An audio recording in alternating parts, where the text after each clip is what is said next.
Hello students, today we will study the chapter of control and coordination in detail. Before learning the chapter, we should look at some important definitions related to the chapter. So first definition is of stimulus. So what is stimulus? Sudden change in the environment which causes change in the organism is called stimulus. Sudden change in the environment which causes change in the organism. For example, if someone pricks us with a sharp object, then that is a stimulus. What is a response? Change in the organism resulting from a stimulus is a response. For example, when someone pricks us with a sharp object, we will suddenly move our hand away from that object. That is the response. What are receptors? Receptors are nerve cells which receive the stimulus. So the nerve cells which receive the stimulus are known as receptors. Example of receptors are, for example, olfactory receptors which receive stimulus signal of smell. What are effectors? Effectors are muscles which contract on receiving the impulse from the brain. So the muscles which contract on receiving the stimulus from the brain are known as effectors.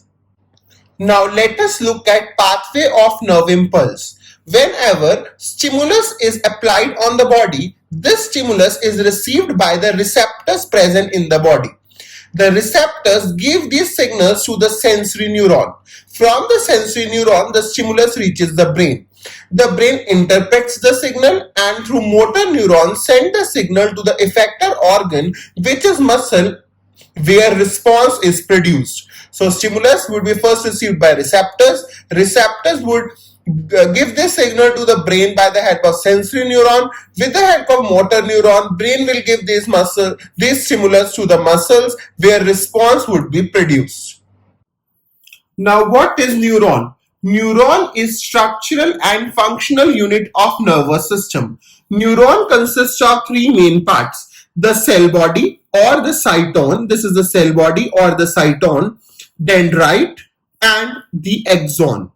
The cyton or the cell body, it consists of a nucleus and it consists of the cytoplasm. The dendrites, these are the cytoplasmic processes which are coming out from the cell body. As you can see, these are the cytoplasmic processes which are coming out from the cell body, and their function is to receive the nerve impulse.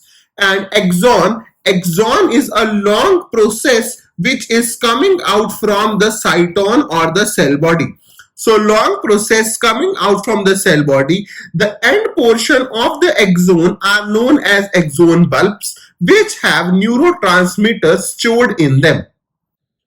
Now let us study what is synapse. Synapse is a place where axon ending of one neuron comes in close contact with the dendrite of other neuron.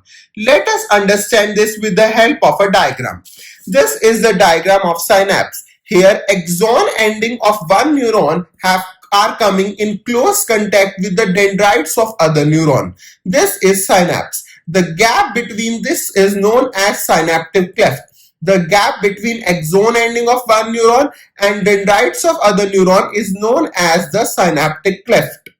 Now, how would the information or the nerve impulse travel from one neuron to another at the synapse? Because there is gap at the synapse. So at the synapse, there is release of neurotransmitter acetylcholine, which helps in transfer of nerve impulse from the axon ending of one neuron to the dendrite of other neuron. What is reflex action? Reflex action is the sudden involuntary response to a stimulus. For example, we withdraw our hand away on touching a hot object or on touching a hot plate. So the involuntary response which our body does on receiving a stimulus is called reflex action. Reflex action is controlled by spinal cord. Now let us understand the pathway of reflex action. Here is the pathway of reflex action. First, the response would be received by the receptors, which is skin. Through the receptors, the response would reach the spinal cord with the help of sensory neuron. Sensory neuron will give this response to the motor neuron with the help of relay neuron. Relay neuron is that neuron which help in transmission of nerve impulse from sensory neuron to motor neuron.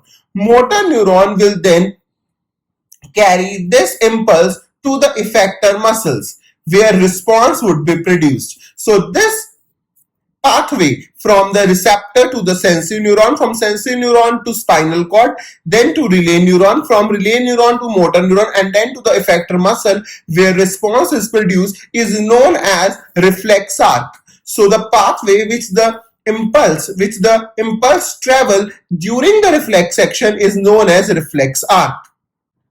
Example of reflex arc is we withdraw our hand away on touching a hot object and our mouth waters on smell of our favorite food. Now let us study nervous system. Nervous system is divided into two parts, central nervous system and peripheral nervous system. Central nervous system includes brain and spinal cord.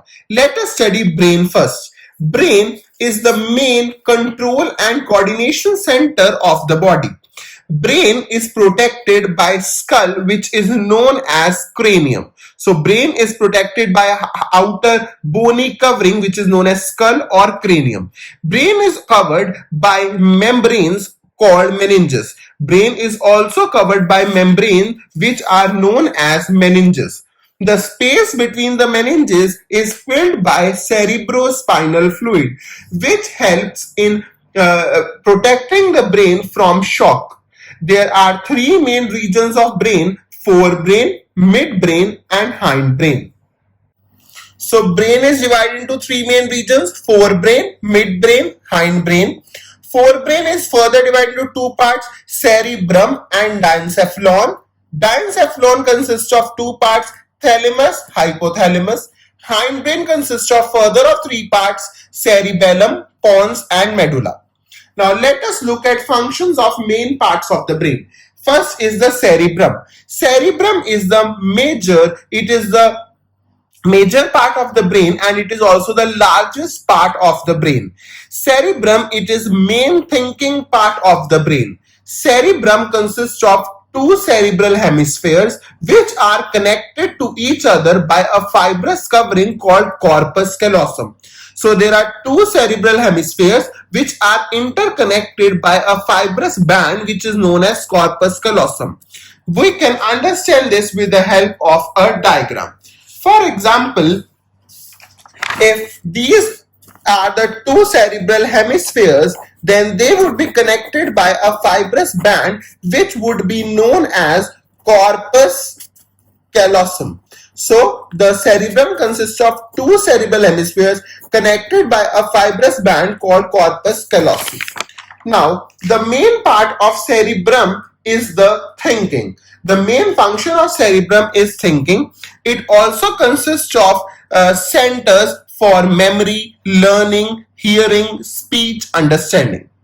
Now cerebellum. Cerebellum is the part of the hindbrain, and its main function is that it maintains posture and balance of the body. Now medulla. The main function of medulla is that it controls involuntary actions like blood pressure, salivation, and vomiting. Pons. Pons also control involuntary actions but like respiration. So these were the parts of the brain along with some of the important functions of the parts of the brain. Now let us look at the spinal cord. Spinal cord are the nerves which run inside the vertebral column, commonly known as backbone. The vertebral column has a space called neural canal through which the spinal cord runs. Main function of the spinal cord is to control reflexes below the neck. Now, we have already studied the central nervous system which consists of brain and spinal cord. Now, let us study peripheral nervous system.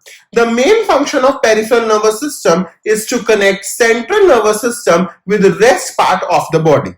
The peripheral nervous system is further divided into somatic nervous system and autonomic nervous system. Somatic nervous system consists of cranial nerves and spinal nerves. Cranial nerves arise from the brain and spinal nerves arise from the spinal cord.